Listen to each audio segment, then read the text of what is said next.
Ever feel like no matter what you do, your household continues to feel chaotic? Like your kids are more distracted, your wife is more stressed out, and just keeping the household running feels like a constant battle. That's not a coincidence. The way that modern families are structured, the way we have arranged life today, isn't designed for you to succeed. In this video, I'm going to show you exactly why fatherhood today is harder than it has ever been, and exactly what we need to do to change it.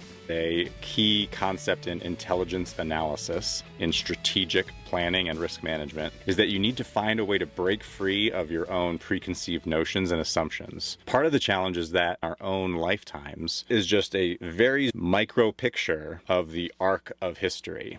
And so we need to, step one, break ourselves out of this false perception that either our childhood or our young adulthood or today, how things are, is the norm. That assumption needs to be surfaced and revised. There's a couple different ways to do this. Today, in this video, we're going to take the big step back and we're going to say, well, what is the human condition and what has the arc of human history and experience been like, so that we have a context for analyzing this particular pendulum swing that we're currently experiencing, because it is a micro situation on a macro scale. It's worth noting that human beings have been around for 200,000 years. That's 200,000s. So think of something that's 200 years old, like the United States of America is 250 years old. Okay, now do that 999 more times. 1, 2, 3, 4, 5, 6, 7, 8, 9, 10. 10 whole histories of the entire United States would be 2,500 years. I would need to do that 10 count 100 more times. I need 1,000 times the entire history of the United States of America to have a complete picture of human experience. Now, some will say that's sort of a false straw man. That's a false framing, because those are just biological humans. And that's a fair critique. So let's narrow it down. For 50,000 years, not 200, now we're down to 50. 50,000 years we've had neurological humans. So 50,000 years ago, a human being then had the same wiring inside their skull that you and I have right now. We can narrow that down even further. We can be even more modest and say, well, 15,000 years ago. So we're still saying go all the way back to the Roman Empire, 2,000 years. Okay, that's one. Now count that out 8 times, and that's how many times it would take for you to get to the first human who had the same cognitive ability as you and I. So not only are they same biologically and neurologically, they have the same hardware and same firmware, but now they're running the same operating system. They have the same abstract thinking and ability to reason and strategize. Their capability was the same then as it is now. Narrow it down even further, probably the fairest point to start measuring, because of the point at which all of our criteria of being human are all lined up as of 10,000 years ago. 10,000 years ago, we were fully indistinguishable human beings from you and I today. So it's go back 2,000 years to the Roman Empire. That is 1/5 of the span that you have to keep going back 4 more times to get to human beings that are indistinguishable from you and I in every way. So it's 10,000 years of human history, and only 175 years, 1.75%, less than 2% of that 10,000 year history have we been in the current pendulum swing we're experiencing today. Okay, what do I mean by this pendulum swing? Let's pull out some examples. For all but the last 175 years, on the screen here I have 2 columns. On the left is a depiction of what life was like for 10,000 years until the last 175. Predominantly involved small communities of people living an agrarian lifestyle, did not move around geographically much anymore. Once people had established an agricultural way of life, they could establish permanent settlements. They could begin to build a sustaining and enduring community that knew how to exist in harmony with the ebbs and flows, the rhythms of the natural world. And so people were born into, grew up in, lived out their lives in these small agrarian communities. Until 175 years ago, when we made a drastic changes all at once. In the course of a few generations, instead of life predominantly taking place in small agrarian communities, we began urbanization. So instead of living your whole life out in togetherness with not only your nuclear but extended family and lifelong community members, lifelong friends and extended networks, we were instead plucked out from nuclear families, plucked out of those communities and migrating to urban settings with other nuclear families coming from all different points of origin to be consolidated into a tight, congested space. So no longer do we have lifelong extended family and community networks. Instead, we have strangers. And instead of having wide open space, a low population density, we are crammed into little tight spaces on top of each other. And the other thing that went along with that is instead of children being around their mother and father all day, every day, as well as their aunts and uncles and cousins all day, every day, performing agricultural work alongside their family members and community members, now men as the industrial workers were pulled out of the home. And so beginning 175 years ago, we started a lifestyle where instead of mother, father, children, and extended family all spending all day together every day, we had men being segregated into an industrial work environment for the majority of waking hours and the majority of the days of the week, while children and women who were separated from their extended family and community networks were left in isolation away from their husbands and fathers.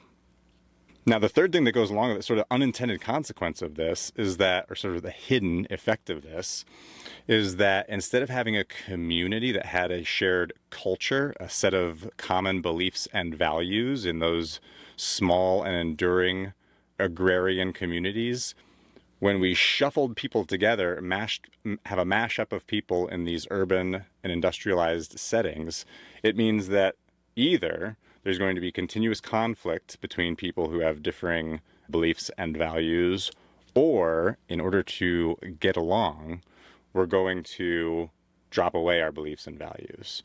And so with the uprooting of people, the disconnection from their enduring communities, the mashing up of them into urban settings, there's a sort of hidden effect that we begin to erode or incentivize people to let go of their beliefs and values that for 10,000 years were enduring. So there's a togetherness effect. We go from extended family and community interdependence to nuclear family islands, and we go from common beliefs and values to either secretly holding beliefs and values or abandoning beliefs and values. So all of those are the consequence of economic and industrial consolidation. Then there was another change. 75 years ago, back in 1950, we had the information age. And so the next set of changes were not only were fathers separated from their wives and children in order to work, but so too were women separated from their husbands and now their children as well, so they could both go to work. So when the information age came into being is when we began normalizing both men and women leaving their homes and communities and going off to be in some industrialized or standardized corporate work environment. Again, that idea that we were born into was invented 75 years ago, even less than the Industrial Revolution, after 10,000 years of marital and family and community cohesion. So we're 75 years into this experiment of men and women leaving their children every day to go to a workplace. What that also meant was instead of migration primarily happening by nuclear family, particularly in the information age where higher education and credentialing were key factors in securing a livelihood, it meant not only did you grow up, get married, and then take your family somewhere where there's an industrial center that you could earn a livelihood. Now you grow up, and before you even get married, you separate from your family and community to go to some institution of learning and credentialing.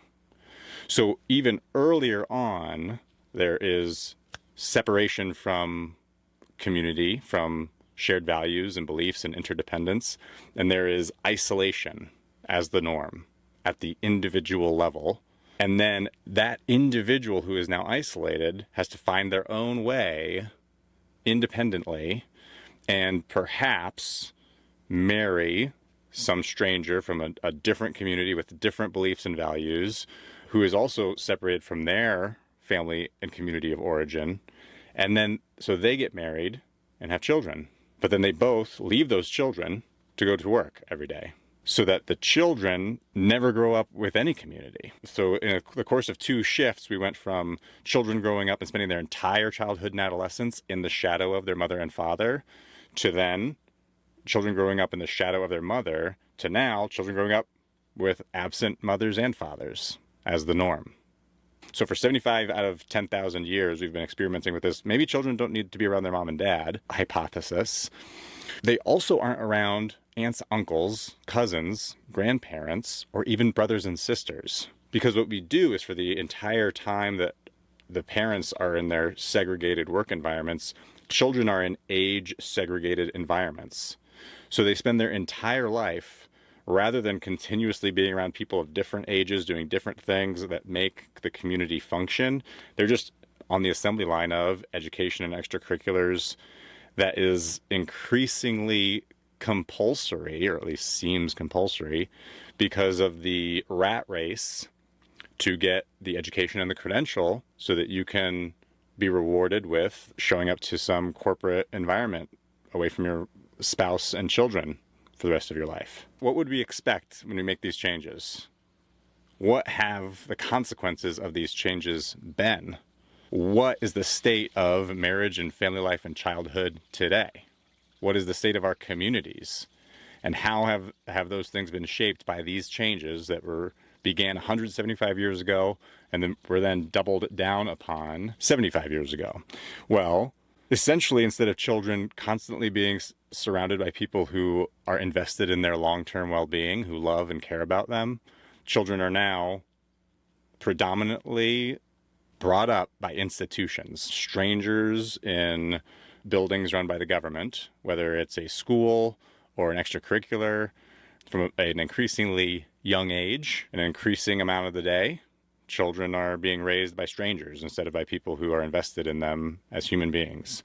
On the family level, on the marriage and family level, what we see is increasing dysfunction and hopelessness. And so it's pretty easy to see the charts, and at some point I will make a slide that demonstrates this, but I think you can't help but know that for the same time that we've gone through this experiment of separating men and women all day, every day from each other and their children, that has coincided with a decreased number of people getting married, and of the people who get married, an increasing number of them getting divorced. So there's fewer people getting married, and of the people who get married, even fewer who stay married. First of all, because of the way that we match people up, instead of people who are from the same community with the same beliefs and values, running a similar playbook as that which they observed and were tutored or apprenticed in. No, instead we rip them out of any community with any common beliefs and values, match them up in a place beliefs and values are downplayed or rejected, and then ask them to raise a family and maintain a relationship while they have the least time together and the least support of any set of human beings who have ever existed. Unsurprisingly, that's going poorly. Across the board, in every age group, the consequence has been less happiness, less fulfillment, less meaning, more psychological and emotional distress, more mental conditions, more attempts to sedate and distract one's self in a combination of technology and medication, because there's something deeply wrong with the way that we are living. Admittedly, we have the advantage of hindsight. We have to be generous to our predecessors on 2 fronts. One, some of the changes I just described were in many cases a total necessity, an economic or social compulsion to relocate, to seek a job of this type, because those are the kinds of jobs available. And so there's been a lot of undesired, compelled transition for many people over the past 175 years. Now, on the other hand, there are some cases where these factors or things that accompany them are a matter of bad ideas. People getting it in their head that, oh, if we make certain changes to the way we live our lives, that'll be better. There'll be good things that will come from that. And it's not necessarily that there are zero good things or that they were entirely 100% incorrect, but it is a matter of, well, you may have failed to account for the downsides or the risks. And so if I have a runny nose, you give me a pill and you say, well, this pill will make sure your runny nose goes away. You may also lose your sight. You may become blind if you use this medication.